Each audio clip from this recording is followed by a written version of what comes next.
Let's take a look at some tips and tricks for RandomView, a software module in VibrationVIEW. First place I might take a look at some tips and tricks is in my help menu. So I'll click on help, my help index, my search tab here, and I'll type in tip. One of my results here is tips and tricks. So we have a little sheet here that gives you some tips and tricks, some key mappings, some shortcuts. There are a couple of here listed for random, but we'll get into some more for the RandomView software. A lot of the tips come from our settings menu. So I'm going to edit my test to get to my test settings. The first one we'll take a look at is setting an amplitude off of a slope value. So if I would like a 3 dB slope from 20 Hertz to 200, I'm going to click in my 200 Hertz box, click over into my slope box, and now VibrationVIEW is indicating that when I enter a new slope, my amplitude will change for my 20 Hertz. I'll put a 3 dB slope there, click outside of that box, and now VibrationVIEW has filled in the correct amplitude. If I want to do something similar at 2000 Hertz to 1000 to 2000 Hertz, I will click in my 1000 Hertz box, click into the slope box here. VibrationVIEW is indicating that my amplitude will change when I change the slope, and when I click out of the box, I do get a new amplitude to give me a negative 3 dB slope. Another quick tip here in this menu is also calculating frequency from slope. So I can check this checkbox, and VibrationVIEW will compute the frequency from my input slope. One last thing here is if I would like to remove all frequencies from 500 Hertz and under, I will click on my 500 Hertz and click my first box, and I will delete the first 6 frequencies. It'll ask me, do I want to delete all content below? Yes, I do. So now you see I've quickly deleted a section of my breakpoints. I can also go the other direction and delete all items below. In the Schedule tab, we have a tip here that when you're running up to level and you would like to save your drive information, so your drive shape and drive voltage, we can use this button that says Use Current Drive for First Level. When I click on that box, it will automatically click my memorized drive. And when I save my profile, that drive information and drive shape will be saved with my profile.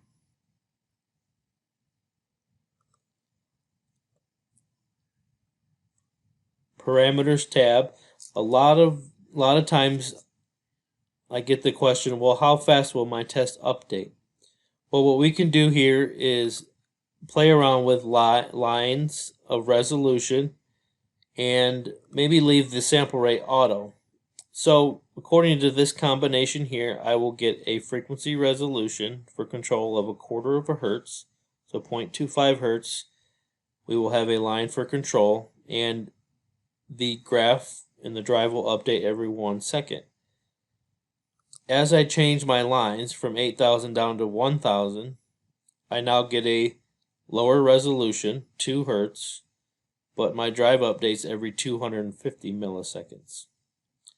And I can continue to adjust my lines to get the update interval and frequency resolution that I desire.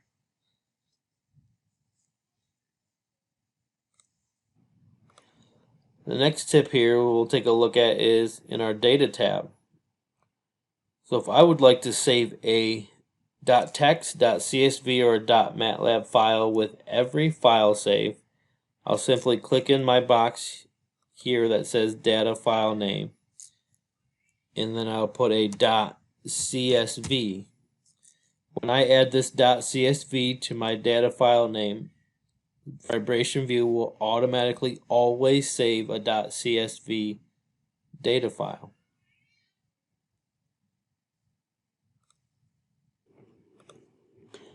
The next part where we can take a look at a tip is in our random on random or even sign on random parameters. This one is our random on random test tab, and I have a hold at 60 hertz. Well, if I have a harmonic that I want to quickly add, I can insert a band, and instead of typing in all of my hold frequencies, I can click multiple of, and when I click multiple of, it'll tell me 2 times the frequency, but I can keep clicking that multiple and I will keep getting a harmonic band automatically without having to type in every line. Another tip we can talk about is we're running a sign on random test, and I have a sine tone that is close to my random noise floor. We've added a minus abort limit to the sine tone. Well, sometimes as the random background goes in and out, hitting 3 or 4 sigma peaks, we can get into the noise floor of the sine tone. At that point, the drive will reduce. So we can come into a point where we can get a sine minus abort. Totally safe to do because we're still looking at all system limits.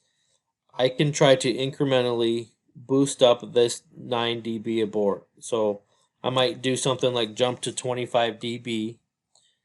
Totally safe, like I said, to try to get my test to continue to run because my sine tone is close to my random noise floor.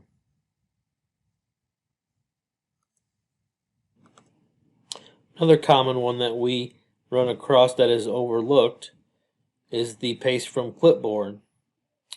So what I can do easily is go into Excel or any text document, grab 2 columns, and these columns you see are just numbers here, but they represent frequency on the left and amplitude on the right. What I can do is copy these values, jump back to VibrationVIEW, and in my white space, so not in a box, that won't work, but in a white space here, right click, and now I can paste table from my clipboard. Do I want to replace? Yes, I do. And now VibrationVIEW is automatically pasted in my breakpoints without me having to enter them one by one. There's a couple of tips to look at for graphs. First one was in our help menu, which would be to edit our graph and show all of my lines that are outside of my profile by unchecking show only active lines there.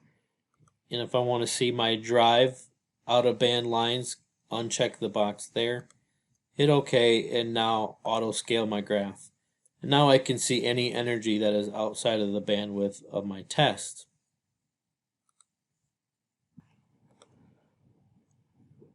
Finally, trying to take a look at some parameters that may not be common in random, I get a lot of people asking for the displacement.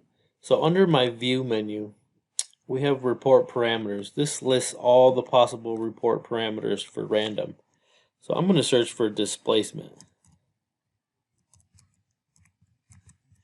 I'm going to hit enter, and now I have a line that is telling me the peak-to-peak displacement in real time on any given channel. So if I'm interested in channel 2's displacement, I'm going to change this number to channel 2. I'm going to click in this box, and I can drag and drop that there, or I can copy parameter. When I copy parameter, that's on my clipboard. But I can easily annotate the graph with my channel displacement of channel 2. So this parameter, and I'm going to maybe lay this on my graph so that I have a live visualization of what channel 2's displacement is going to be. There are a ton of other tips and tricks to get into. This is just a few. I just want to thank you for your time. Have a great day.